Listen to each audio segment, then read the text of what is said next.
Hi everyone, this is Nya K. Thank you so much for tuning in and listening to my collection of short scary stories.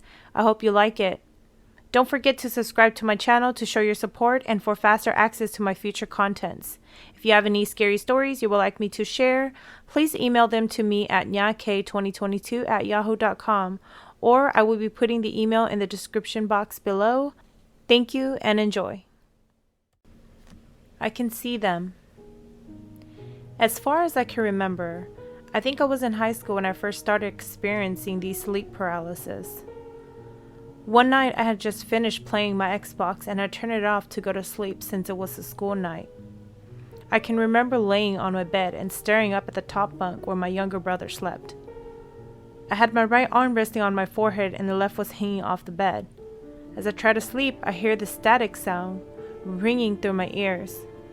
I then hear the floors of my bedroom crack like someone was walking in my room. But because I was so tired, I didn't really care to look because I thought it was about one of my little siblings coming into my room to take something.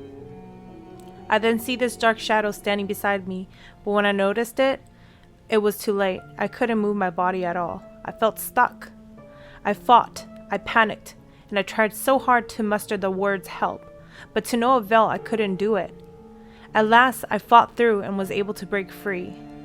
I then went to sleep and everything was normal again.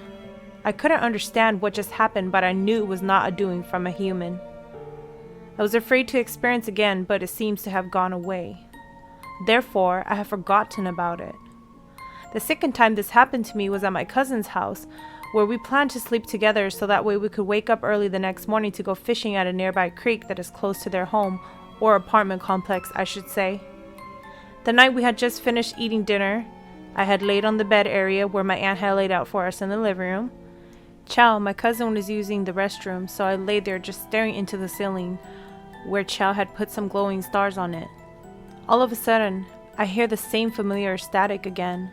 I get scared, but this time I couldn't move much more earlier than the last time because it was so traumatic to me. I can remember the experience so well. I couldn't move, but at the corner of my eye, I can see a figure of a woman. I can only see the side of her neck and her shoulder along with her long, thick, black hair. As she sat on my chest, I struggled to breathe and break free. I mumbled, but nothing came out. I shook, but my heavy body couldn't move. When I finally broke free, I was so tired and exhausted, I went straight to sleep. These sleep paralysis happens more often, but very different patterns depending on where I sleep or which home. In 2014, I had already gotten married and have 2 children by now. My daughter, who is 4, and my son, who is 8 months old. This duplex that we lived in had lots of spiritual traffics. One night as I sleep, my wife had placed our bed so that it faces the bedroom door so we can see out the door into our children's bedroom. That night I had already fallen asleep, but swore I saw a woman with light ash brown hair in the crawling position, but she was crawling backwards with her stomach upwards and her back under. She looked over at me before crawling to my children's room. What followed her scared me because I saw a young boy about the age of 3 walking slowly behind the woman, his head flopping from side to side as if there were no bones holding it. He carried a stuffed animal with him. The moment I realized what I saw, I woke up as fast as I could as I heard the screaming voice of my son crying. That night I couldn't sleep. The next morning when my princess woke up, she told me she saw a boy looking at her at the foot of her bed. I assured her it was nothing because I didn't want to scare her. After that incident, I had my father come over to sweep our home and made an offering to our ancestors to bless us and protect us. A whole year went by that we didn't hear or feel anything at all. At this time, my wife and I had started searching for a bigger rental because we were expecting another baby, our little boy. She searched and finally found a 3-bedroom home with 2 bathrooms and a separate dining area with a small living room, which faces a large backyard area where my children can play. Things came along really well. We were accepted to rent this place. When we moved into the home, everything was peaceful because we finally moved out of that rat's nest of a duplex that we called home for almost 2 years. This home was light, airy, but our bedroom in particular felt weird.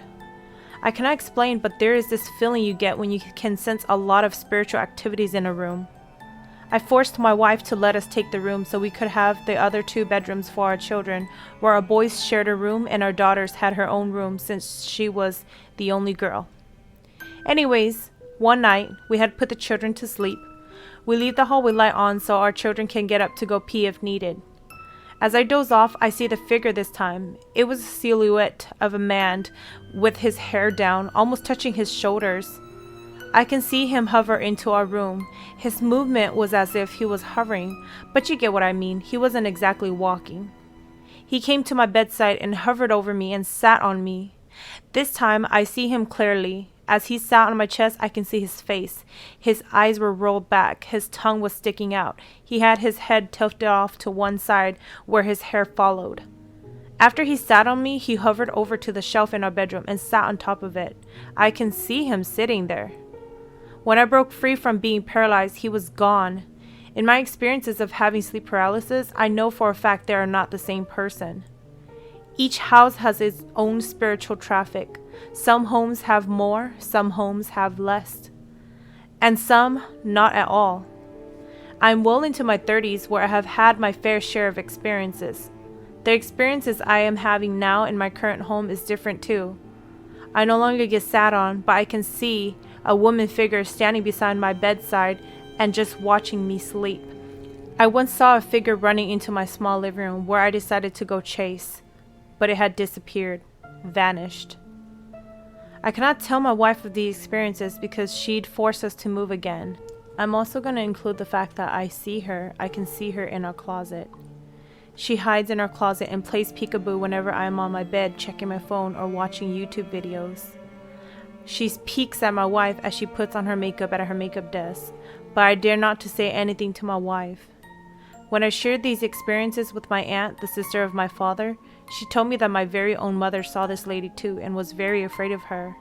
But because my father was a shaman, he dismissed her fear and blamed her for watching too many horror movies.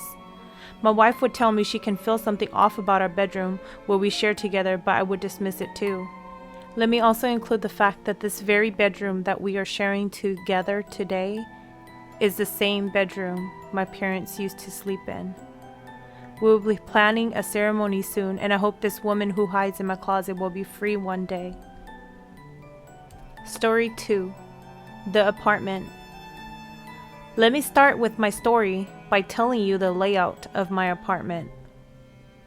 We lived in a small 1-bedroom apartment where when you enter, you come into this long hallway.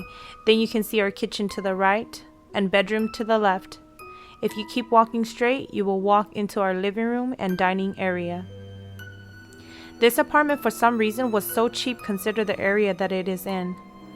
We lived in the downtown area where the stores and restaurants were nearby. My sister walks to work every morning as I drive because I work at the opposite side of town. One evening as I arrived home with a long day of work, which included overtime, I came home.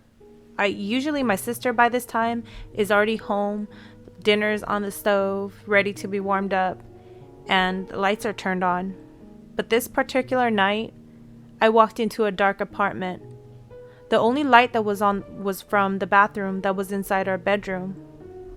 I called out for my sister. Chua? Chua, are you home? I can only hear a laugh. This laugh creeped me out because I can tell it was my sister's, but it was evil. I walked closer to the lit bathroom to try to find my sister. I can feel something or someone walking behind me. I turned quickly to check. There was no one. I continued onto the bathroom where I saw my sister sitting in the bathtub with her arms slit and the water on. The water was scorching hot. I quickly turned off the water and called the cops and got my sister to the hospital where they assessed her injuries. She had lost a lot of blood and have second-degree burns because the landlord of this apartment had nearly dead water heaters that could only be set on high, which meant our waters are scorching hot if we turned only the hot side on.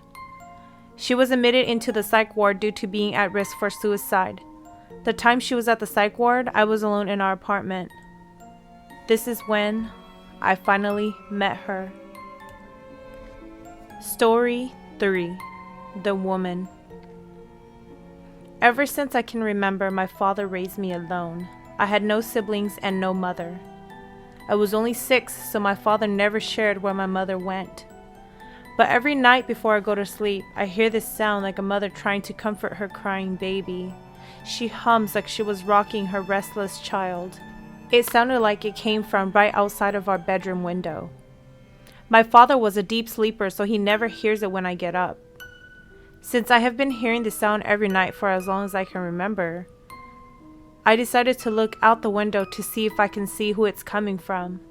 As I stare out into the complete darkness of the night and to what I thought was nothing but pure darkness, I saw a face right up close to where I had put my face against the window to peek out. I saw a face. It was not mine.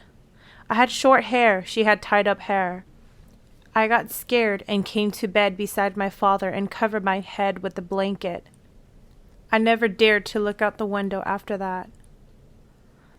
The next morning, our duplex was blocked by many police cars, news anchors, and ambulance. When my father went to ask, he told us that the lady who lived next door to us has passed away. Since the lady was also Hmong, my father knew her relatives and had called to ask.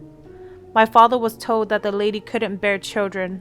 The only child she had was her stillborn baby who died inside her stomach at 8 months old. Because she was a divorced woman, she lived alone. But when relatives couldn't contact her for weeks, her brother finally came to check on her before he went to work, but smelled the smell of rotten flesh. He used his copy of her duplex key and went inside, where he found her badly decayed body laying on the bed with a baby blanket rolled up to look like a baby beside her. After the incident, I shared this with my father, that I saw her. My father, being the overprotecting father that he is, moved us, and that was the end of my scary encounter. Chồng mê phong như ra mê nên nên nó dễ cho lo sau li nó sư cú nhá kê thọ ô nê châu y dâu đùa hai tia nê trực tô cổng ô châu